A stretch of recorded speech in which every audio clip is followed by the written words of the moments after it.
Hello, everyone. It's good to have you back. Masters of the Air's seventh episode opens with Bucky, and the other prisoners going about their daily lives in Stalag Luft III. Although it's not made particularly clear, they get their daily meal from eating cats. They can determine whether the Nazis are as strong as they seem by using their homemade radio to hear the status of the conflict. An inspection breaks that, and the radio is taken away. Rosie Rosenthal returns to Thorpe Abbott's and takes on the role of training the new hires. Conveniently, Quinn and Bailey triumphantly return and are dismissed. That's because they have too much knowledge of the French and Belgian resistance. In the event that the Nazis capture them once more on the battlefield, they will most likely be interrogated until they divulge important information about what is going on right in front of their eyes. What on earth transpired in France? How on earth did the anxious Quinn navigate Nazi-occupied areas without experiencing another meltdown? How did the girls fare? Not sure. This is not discussed in any way in the show. It seems likely that it was left on the cutting room floor because these two supporting characters had enough time on screen in the earlier episodes to warrant a meaningful comeback. But I'll be giving the writers a pass if I do that. Thus, I will state that it is quite plausible that poor writing was used in this instance. Crosby and Rosie talk about how pilots and their crews have a certain number of flights to complete before they are permitted to return home. Rosie gets set to launch a bombing run on Berlin, which has reportedly already been struck several times, but she is told to back off. Even if they hit their objectives, the mission is only partially successful because they incur severe casualties and heavy losses. The Americans nevertheless continue to deploy more young soldiers to Berlin in spite of this. In the midst of all of this, by the way, Crosby cheats on Westgate. How did they transition from being close friends to having sex together? I'm clueless. Is he written this way, or is this arc still on the editing room floor? In any case, this is poor storytelling, I'm not sure. As Buck and Bucky are discussing how to get raw materials to create another radio, the bombing in Berlin cuts them off.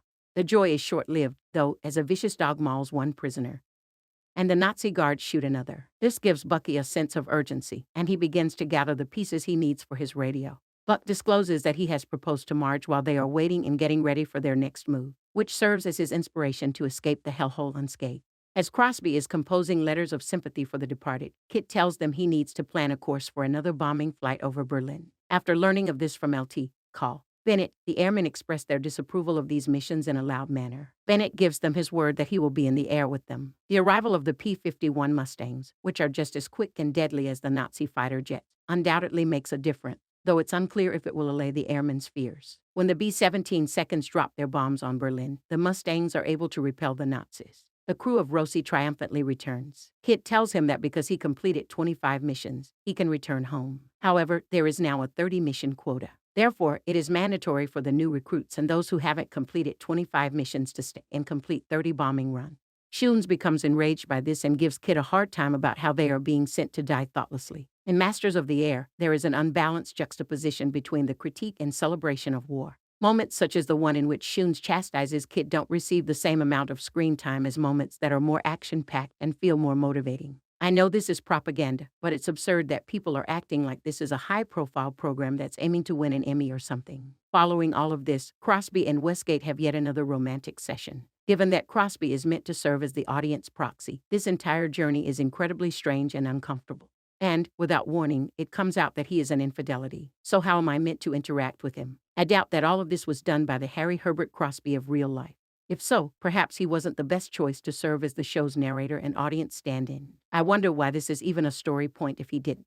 Episode 7 of this show has demonstrated more than any other that the writer and producers paid no attention to the writing or the storytelling in favor of securing well-known performers and historical accuracy. Either way, Buck's radio is broken. Hence, Bucky advises that rather than waiting for assistance to arrive, they should devise a plan to leave the area. Buck claims he wants to get back to Marge in one piece, so he doesn't want to take a chance. So he gives it another go and manages to get his radio operating again. Later, following a late-night check, Bucky and the other captives find out that the British detainees appear to have attempted to break out by excavating a tunnel for more than a year. Now that this has been uncovered, it is evident that the number of inspections will only rise, which will reduce Buck's opportunities to accomplish anything significant with that homemade radio or to wait for assistance to come. A call to meet Simolet interrupts Buck and Bucky's discussion about leaving the Stalag Luft III at the conclusion of Masters of the Air Episode 7. The Americans are told by the Nazi jailer that 50 of the British escapees were apprehended again and put to death.